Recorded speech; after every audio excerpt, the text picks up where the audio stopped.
he says, screen shared. Amazing.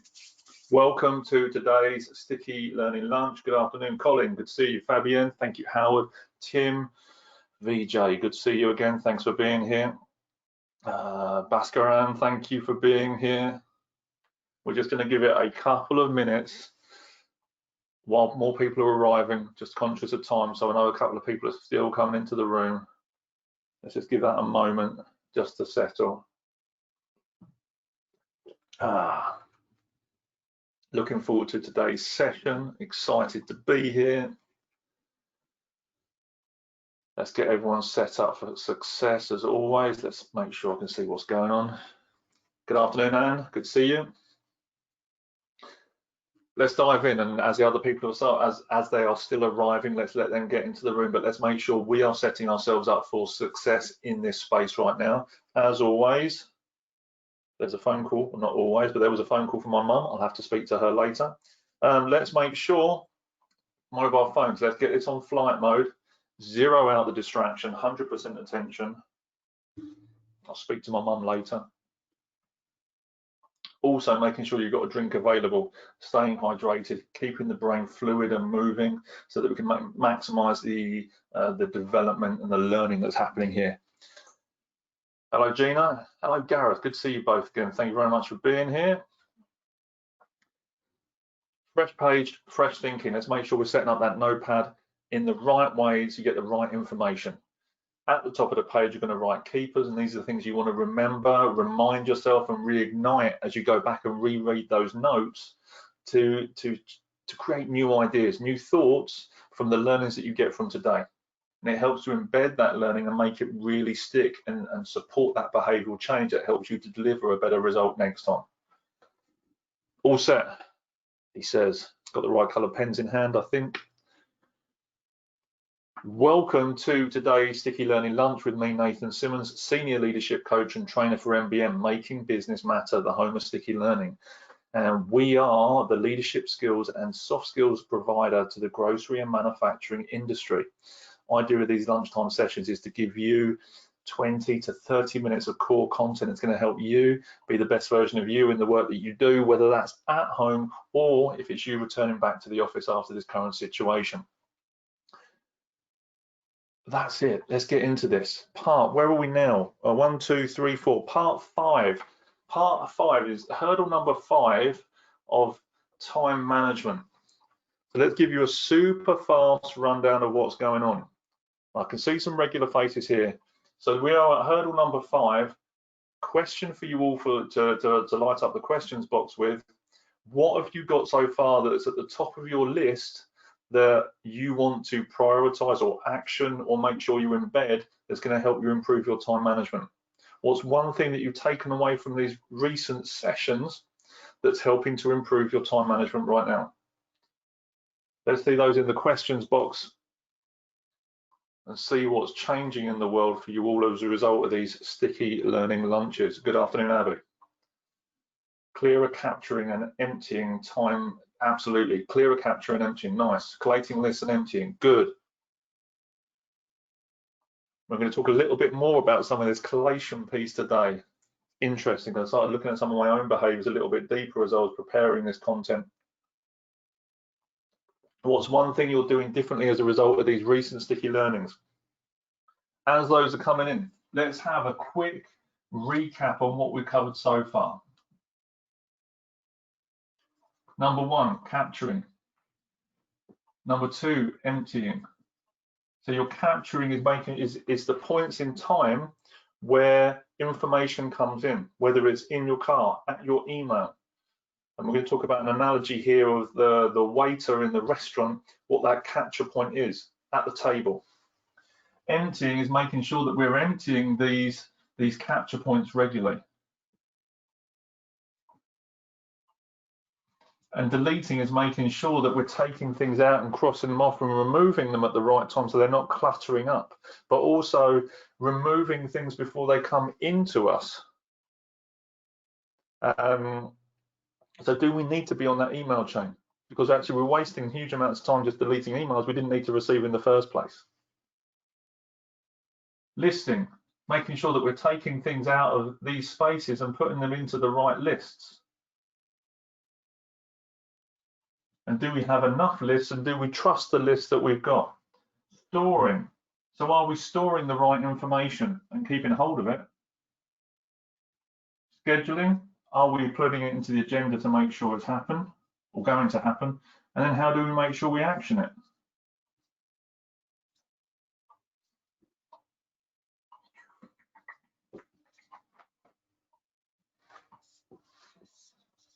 So that's our flowchart for where we need to be. So again, super fast. We cover this in a couple of minutes every session just so you can start to see it, feel it, and remember it. What we've done, what we've covered off, we covered capturing, emptying, listing, deleting, and now we're on to storing. As I have said, and I will say again, and this is where it's really important, there are no prizes for attempting to remember everything that is going on in your day, okay? The only thing that we get in relation to trying to remember everything that's happening at every single point in time is a hard time when we forget the things.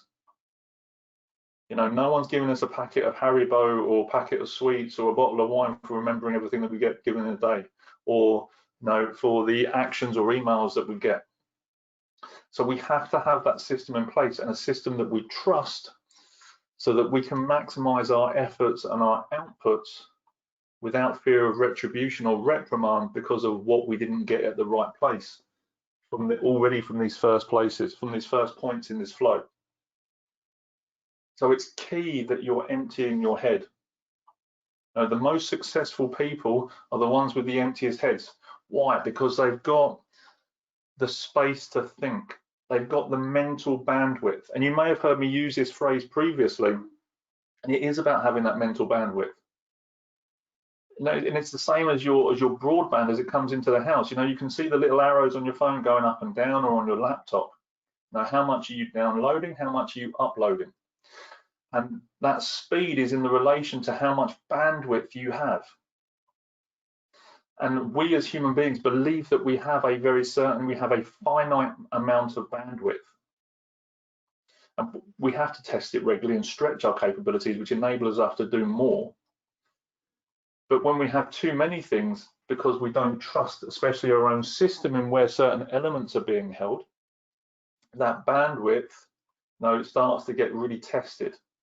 And we don't feel comfortable with what's coming in or what's going out, and we start to feel like things are getting dropped. And that's when our stress pot starts to fill up, and then we start to have more challenges, like mentally more than physically. It always starts with a thought, though: I can't do this, or I forgot that, I should have been doing this. And we get caught in this kind of washing machine cycle of being, going through kind of that change curve of frustration, agitation, and upset. But all the time we're sitting in that washing machine, we're not actually taking the next action that's moving us out of that. So when we understand, that bandwidth, let's support how much we are capable of. Let's make sure that we're getting things out of here, deleting that, so it's freeing up some extra space over here that enables us to think a little bit faster and a little bit more fluid, and a little bit more focused on what it is we can do and what it is we are doing.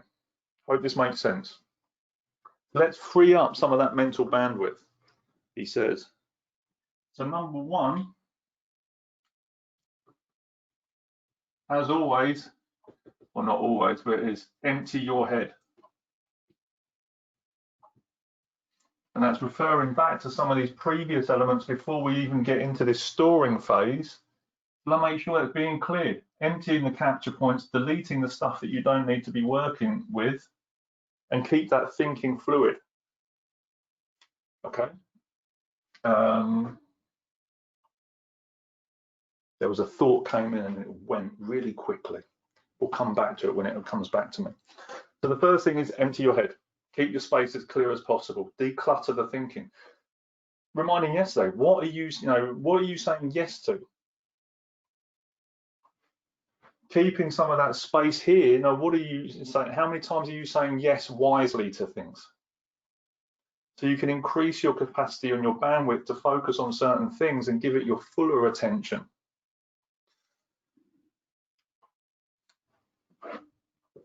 Number 2, he says, where are you emptying to?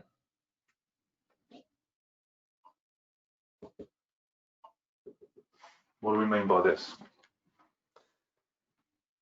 All this stuff coming in, you've got your capture points here, you're taking it out of your capture points, you're listing it, you're deleting certain things, and certain elements are going into storage, and you're holding on to them. So maybe, what's the best analogy? Maybe something comes in and you're on a web page and you're researching something or looking at something that's really interesting, and you think, oh, that'll be really handy. Do you know what? I'm going to style that one. I'm going to highlight that one as one I want to keep on. I want to bookmark it. And you click bookmark and you say, where do you want to put it? I want to put it at the top of the screen so I can see it. Great. So it's there to remind you. And then what happens is you do this 3, 4, 5 times. And then you don't have any more room along the top to go to those websites that you need to go to or you want to remember. And all of a sudden you've got a list that goes down the side of the screen. So you have to click on it to see those ones you want to remember. Everyone with me on this? Question to you, open question to you, how many web pages have you got highlighted and bookmarked for you to go back to? Let's see those answers. Rough estimate, you don't need to go to count them because it may take some time. I use Digo, unlimited, 20, 30. 10 with a question mark, yes, have categories, loads and loads, 20, good, 20 plus. How many of them do you actually go to on a regular basis? 5. How many do you actually, have you gone back to? Sorry, how many have you actually never gone back to?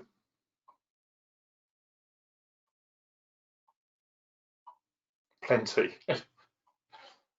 So this storage point, and why I'm saying this is because you're going, oh, that's a really nice idea. Oh, that'll be really interesting. Or maybe I'll read that later, you know, like a Facebook post or something. Oh yeah, that'd be really interesting. Or that article, that's interesting. I'll highlight that article. And then you never go back then. So it's understanding this storage thing is where you're filling up these tabs, this bookmark list with all these things that you don't need, and you're not really going back to them, and you haven't been there for at least 9 months, 12 months, but you haven't deleted it. So it's just another comprehension of how we're using storage, and we're filling it up with stuff we don't need. And it seems like a small detail, but we're doing this in lots of different ways. So where are we storing things that are maybe coming into us? Do I need to know about this now? Do I need to keep hold of that? Will that be useful for the future? And it might be that things are useful for the future. Great, keep hold of them. But how many points of storage have you got that are just sitting there accumulating dust? So where are you putting these things? Let me share my screen with you. Let me know if you can see it. Good, good, good.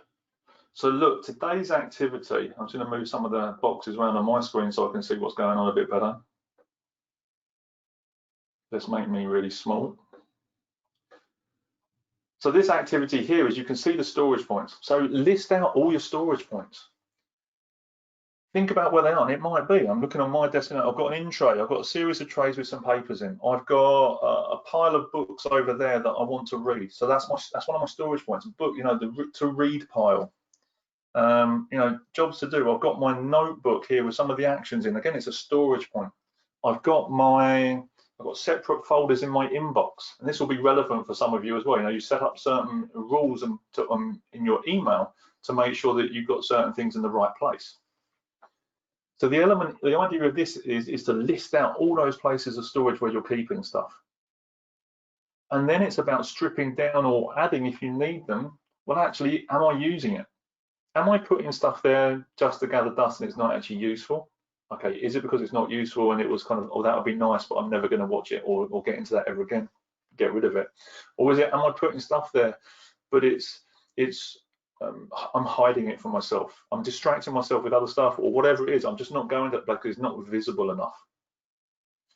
You know, on a DIY analogy, and there's certain things in our house, and I'll leave it out so it reminds me to do it. And for whatever happens, something happens, and then my wife puts it away because it's been sat in the middle of the kitchen floor for 3 months, as an example. And then it doesn't get done for 6 months because that thing got hidden under the stairs because it wasn't taking action on it in the first place. How many people can relate to this as an idea or as an experience? I have a habit of keeping it in front of me so that I can be reminded to do that. Is that a good habit? Yes, it is. It's about making sure, though, that we're scheduling the activity and we're taking action. So it's all well and good me having whatever it is in the middle of the floor to take, in the kitchen floor to take that action. But if I'm not taking it, all I'm doing is frustrating my wife, who's then going to go and put it away so I can't think about it because I can't see it. So it's got to be in the schedule and making things happen. But we talk about that on Monday and Tuesday. Action 1, list out your storage points. Action 2, get rid of the ones that aren't working for you. Okay, and also go into those ones that are working for you and get rid of the stuff that isn't getting done. Do you know what? I've got a pile of business books to read. Never happens. Absolutely. Then maybe if you've got the pile of books, it's time to go to Audible and listen to them on audio or on YouTube or whatever it is rather than the book, because maybe that's, there's a time thing going on here. But if you schedule the time to make it happen, you'll take the action. Remove the storage points that aren't working. Amalgamate them with others if you need to keep the content. Have a look at what's being stored and remove the content that's not being used. Or if you think, oh, that would be interesting, and you said that 15 months ago, it can't have been that interesting and you're never going to read the article anyway. So just accept it and move on. Action 3 is about thinking around what other storage points do you need. Do you need to move something? Do you need to create a new space where this thing is so it becomes relevant and it stays front of thinking so that it does get done? Okay. And then also looking at your emptying frequencies as well. How long, how often do you get involved to make sure that you're going into those storage areas? And then linking back to that emptying, as I said, there's an element of emptying in a lot of these spaces, and also in all these spaces. How are you making sure you're emptying that storage? How are you making sure that you're going to get those, book number 1 that is the most interesting? How are you going to make sure that you're getting that book read and emptying it out of that pile? So we just need to have a look at, move it, exactly, get it into the right place. And that maybe it's the pile of the books that is intimidating. Maybe it's the size of the actions in that, in that capture point, in that storage point. Not to the bin. That doesn't count. Doesn't mean it's done. No, maybe it's the size of it. Okay, so maybe we reduce things. Maybe we have 3 books and I'm going to start 1, or maybe we take it down to 1. Size of storage being intimidating, absolutely. Because if there's too much in there, it becomes overwhelming, and we feel the pressure of this to-do list. It becomes too much. And we believe because of our bandwidth can only cope with a certain amount of perceived pressure. And if we create a perceived layer of extra pressure, we won't do it because it's too big, and we only have a certain amount of space to do that. So that you can see on here, we've included one example, reading pile on my desk. That's a prime example. How are you making sure that stuff's getting done? How are you eliminating the stuff in there? How are you moving things off it? Hope this is useful. So the key thing is making sure that, one of the key things here is making sure that we're, where is that storage? Where are you emptying to? And how are you making sure that storage is being cleared down? The analogy that came to my head as I've been thinking about this session is like being in the restaurant. And as I said earlier, that capture point, for the information coming in is the waiter standing at the table. The capture point is at the table. They tell us what we want. Okay, they want this, this, and this, and this. So we make the appropriate list. So we're emptying. We've got the capture point is at the table. We're emptying it into that list. We're making sure that we're getting the stuff from here onto here. It's coherent. And we know exactly what each person is having, and we know what the actions are that are required to make sure that this restaurant trip is perfect. The next thing that we want to do is you actually want to send this to storage. Who here's worked in a restaurant at some point? Yes or no? Who's worked in the hospitality industry? I highly recommend it if you haven't. It is hard, right? So the moment that you take that order, you go to the kitchen, you give it to the chef, you say, chef, check on, chef takes it, chef reads the list, bam, top of the hot plate, he's now put it into storage. It is now being stored on the hot plate while he's doing his thing and he's taking the actions. It's scheduled, next 30 minutes, take an action. He takes that order. Once that has been done and it's been actioned, it can then be deleted. It goes on the spike next to that, so that then can go and goes into another storage pot to be given to reception, so they can then go through the pricing and make sure that the customer is billed the appropriate amount of money at the end of their visit. Everyone with me with this analogy? Yes or no? Even if you haven't worked, does this make sense as a kind of as a flow? Good. So we see where the information is, especially in this structure. We've caught it, we've emptied it out at that point, we've listed it, it's gone into storage, it's been scheduled, it's taken action. Once that's done, it's gone to reception, it gets deleted out, job done. It is vital though, is making sure we're putting that information in the right places so that we know that we can then move into our schedule. We know when it needs to be done at the right time. Have we set an alarm for it? Now, Google does this phenomenal thing where it gives you those little alerts. This hasn't been touched for 5 days. Do you want to take action on it? That sort of thing. So it's helping us put it in the right spots so that we can know where the next parts are, and it helps us to take action at the right time because it's in front of us in the right way. And I've already asked this question. I'm going to shift the question very slightly because the question here says, where do you need to create storage? So let me change it to 2 questions. 1, what are your best areas of storage? What are your most, your most easily accessible storage points that you're using, you're maximizing their potential more of the time? Which ones are they? We've got email folders already coming in. So we're starting to create some of the thinking that goes with this.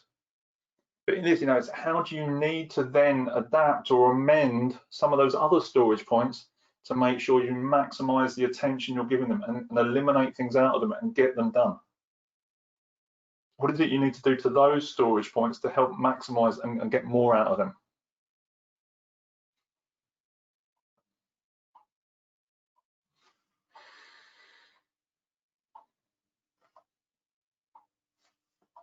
This is for you to think about. Build them into my routines. Exactly this. Habit stack. We mentioned this yesterday. Habit stack. So when you're doing something else, go in there and check it. When I'm having my coffee, I'm emptying my capture points while I'm having a cup of coffee. I'm listening. Okay, that's useful there, but I need to do that. Okay, bam, that goes into storage. That becomes a task over here. That, whatever it is, we start to move them around. We start to get a bit more aware of these things. And as I said about emptying, deleting, yesterday, we looked at those emails that you get coming in, delete some of them. You don't need all of them for sure, okay? Whether it's the internal ones, the external ones, start deleting them. Go and look at your storage points. Do you have, even as a starter for 10, going on your bookmarks for your web pages, do you have links on there that you will never go to? And my, biggest question, are you actually going to go back to it? Or is it just sitting on there because you hoped you'd go and see it 6 months ago? And if it's the latter, and you've never been back to it, you're not likely to ever go to it. So just delete it or take the action and remove it. So thinking about all your different storage points, is there stuff in there that you put in there that you thought, oh yeah, maybe, or that would be nice too, and you've never been there or you're never going to do it? Delete them. Create yourself some extra bandwidth and reduce the intensity of that thing so that actually maybe you take the actions faster. Hope this is useful. 21. What's been useful from today's session that is going to help you improve your time management strategy? Empty your head. Jane, you're always welcome, whatever time you arrive. Thank you for being here. Empty your head, absolutely. There are no prizes for keeping all this stuff upstairs, okay? Get it onto paper, get it out. Only store what you need, absolutely. To get me thinking about all of my storage bad habits, yeah, absolutely. Review storage points, good. Take the action, have a look at them. You know, you just empty the clutter. You will find at different points we're keeping things in here and it's just causing us clutter. So actually, if we're trying to take something out of here and trying to put it over, there's already too much in our schedule because we haven't taken things out of it. We're just going to feel like we're shoveling. Was it those videos you see of the guys in the flood and they're trying to use, you know, they're scooping up water out of the shop and then throwing it out the door, you know, but the water's coming in the back door. Keep storage points at a manageable level. Absolutely. Amazing. Some really good stuff in it. Questions. These are the things that we know we can just take small actions in each of these areas. It's going to help improve our time management and our action taking. We are going to be more efficient. It's not for anybody else, it's for us and our own sanity to make sure we're delivering the best possible results for ourselves. Questions. What questions have you got for me right now around storage and time management? And while that's coming in, I totally flew into this again, and I'm going to get this as a better habit, is registration for tomorrow's session. If you have not registered for tomorrow's session, I would A, be very surprised, and B, now is the time to do that. The link for tomorrow's session is in the chat box there. You can get registered for tomorrow's session. We're going to look at scheduling. Tomorrow, no, sorry, no, it's Friday. On Monday, we're going to look at scheduling, and we're going to build on that, okay? We're going to keep that going. The other thing, you know, for these, you can see the link there for the Sticky Learning Lunches. Next week, we're going to be diving into category management. So Wednesday the 17th, we're going to be looking at category management. That's going to be with myself and also Andy Palmer. It works. We work together at MBM, and one of his areas of expertise is category management. This isn't going to be relevant for everyone. I get it. I absolutely categorically get it. If though you are working in food, in manufacturing, whatever it is, and you know there are people inside your business that this is hyper relevant to, that they would get benefit from, and their area and their, you know, their zone of genius is category management, and they want some extra support, share this link with those people. You know, it can be vital. We're going to do 7 days of category management training in these micro learnings to support people for free. And what more could you ask for, in, especially in the food and grocery industry, to support that shift in thinking to get better results? I'm really looking forward to sharing this space with Andy so he can bring that to life for you. So anyone you know in the business, share this link with them, tell them about category management, and we're going to do that from Wednesday next week. No questions coming in. Steely silence. And then from me, category management coaching cards. Some of you have already ordered coaching cards. Some of them may still be on the way, and we're hoping. We've had conversations with the printer. You know, we've had some challenging times getting these to people due to current situation. Huge thanks for the patience. Really appreciate it.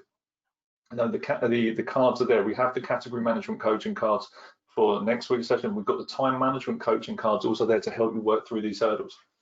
And this is, you know, massive value add here that's going to help you work with yourself, your teams, in helping to improve their time management and overcome these hurdles. And also there is then the time management white paper as well. Brilliant. Jane's just said a category and time management cards have also arrived. Jane, thank you. I'm really glad they're with you. I know there's a few still floating around in the ether waiting to land on desks and doormats, including a couple of mine. Thank you. Really appreciate A, buying them, and B, the patience for enabling them to arrive. If you would like access to the white paper for the obstacles in time management white paper, there's going to be a link in the chat box as well. You know, we're trying to add, well, not even trying, we are adding as much value to you all as possible by sharing these skills. You know, the content that we've got and concepts and ideas that are going to help you get a better result. That's all we care about. That's what these sessions are about. So we just want to add as much value and as much impact to you all individually and in your organizations as possible, just to keep that thinking going and developing. Hope this is useful. I hope you're enjoying the cards. I hope you're enjoying the sessions. I hope you're enjoying these guides as well. No questions. It doesn't look like there's any questions coming in. Do you know what? I'm going to ask you one more question. One more question for all of you.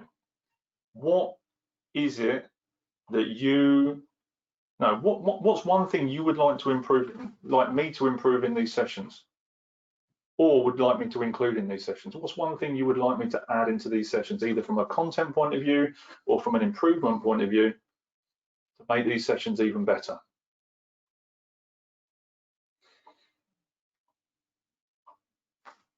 Thought I'd get that in. I just felt the urge to ask, see what comes up.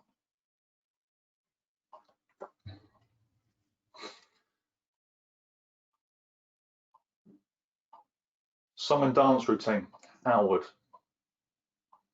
Asking for trouble, Howard.